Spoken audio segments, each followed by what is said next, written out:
Yan, naputol.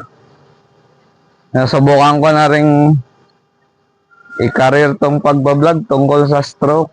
Yan. Si Ate Gigi.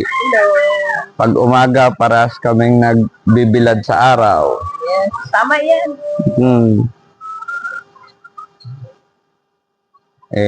Gusto ko din mag-share ng inspirasyon na kahit na bumagsak dahil sa pagkaka-stroke o sa pagkakasakit, hindi naman ibig sabihin katapusan na ng mundo, pero naging mahirap lang talaga, di ba, Ate G? Yes. True. Kaya lang, hindi nagbibigay ang Diyos ng pagsubok na hindi kakayanin ng tao eh. True talaga yan. Tulungan ang sarili.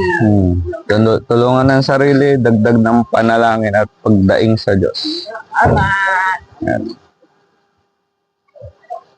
Sayang hindi pa sumi. Kailan ka nag-start na ganyan? Dati na, di ba? Nag-vlog ako pero nilagyan ko na ng tapos nilagyan ko na ng mic tsaka para medyo maliwanag.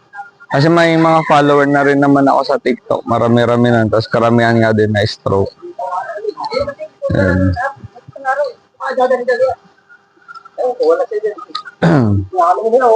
May mga nagme-message sa akin paano ko daw na-recover na kahit walang beses akong na-stroke. Nagawa ko yung ganito. Sabi ko siguro paintulot din ng Diyos na makabangon ako. Lahat naman tayo may mga kasalanan sa buhay. Yan na, may init na.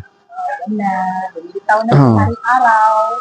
Sige, balikan kita dyan. Lakarin ko lang kasi bubuo ako ng 500 steps eh. Ay, gano'n. Nakabalik ka doon pag gano'n. 100, 100, balikan. Basta 5 balik. Talaga? 500 steps yun? Dulot-dulo. 100 eh. Hanggang saan ka lang doon sa may... Hanggang doon sa may Avanza. Sige.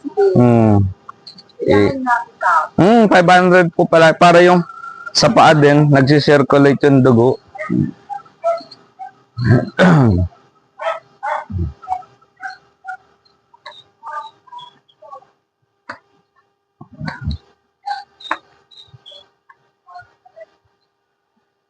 Yan. Lakad lang. Pag nagsisimula ng sumakit, napaka-almasal. Kailangan yung tiyan ko masanay.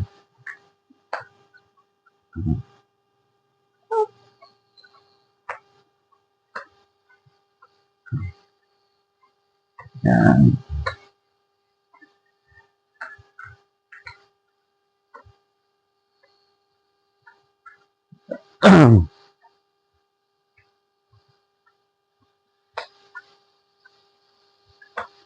Nagkape lang ako kanina.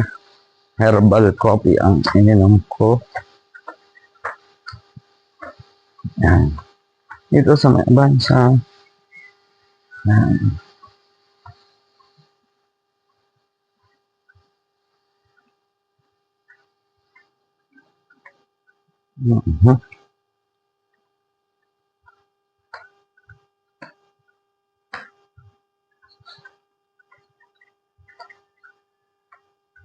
Siguro sa una lang yung parang pag nagbablog ka is parang mukha kang eng-eng pag di ka pa sanay.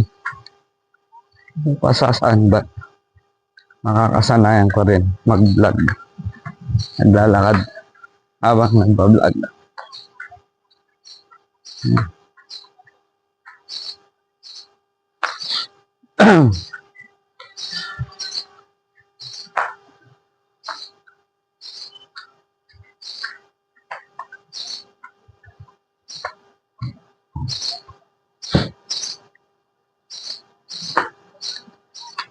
Yan nga. Yan lang po, Ate G, pag nagsisimula ka pa lang sa ganito, yung ini-expose mo sa labas yung pagbablog. Oo. May pakiramdam ako na para akong eng-eng. Di ba? Pakita eng-eng. Sige. So, lang yan. oo nga eh.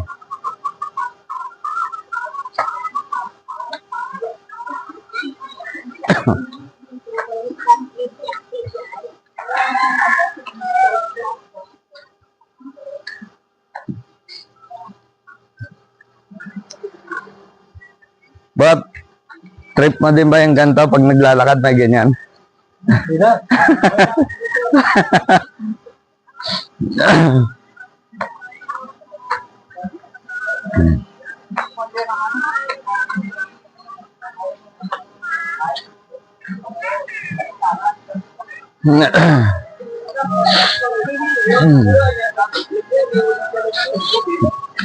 Ayan, sa dulo. Lakad ulit.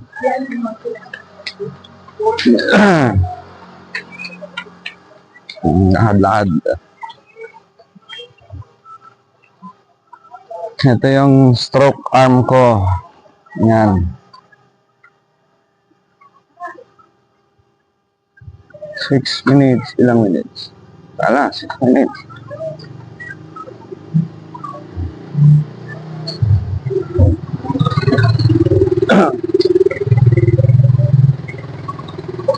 Nakakamiss din mag-drive.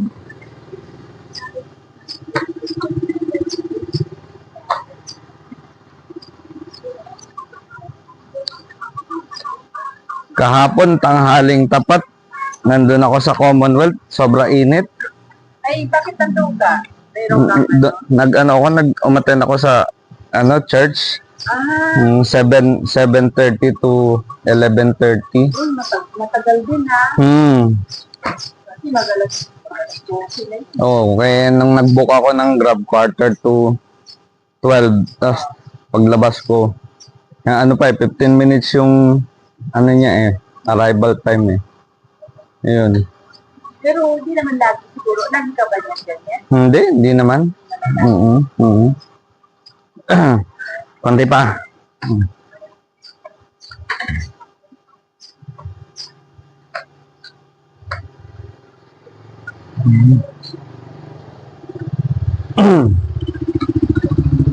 Kakayanin.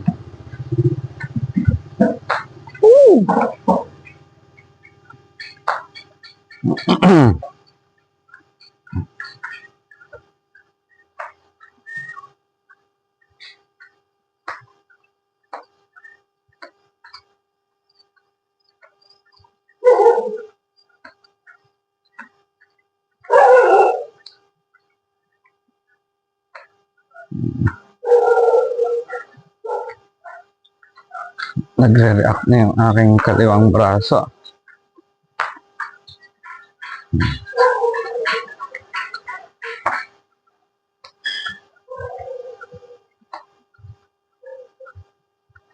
Magiging mabigat din pala may hawak ang selfie stick pag hindi ka sanay.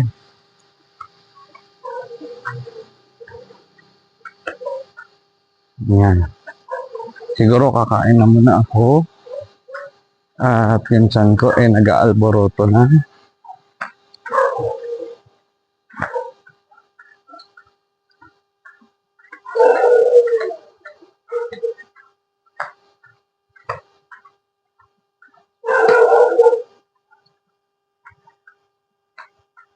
Kain muna ako. Uwi muna ako. Makakain.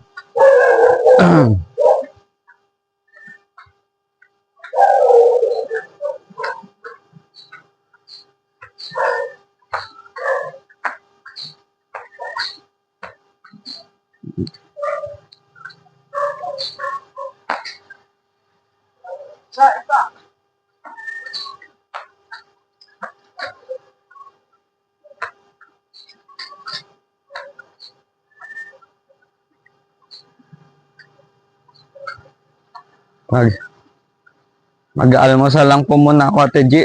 At ang aking tiyan ay nag-aaklas tiyan. Mahirap kalabanin Mamaya po pagkatapos, may lalabas ako ulit. Oo.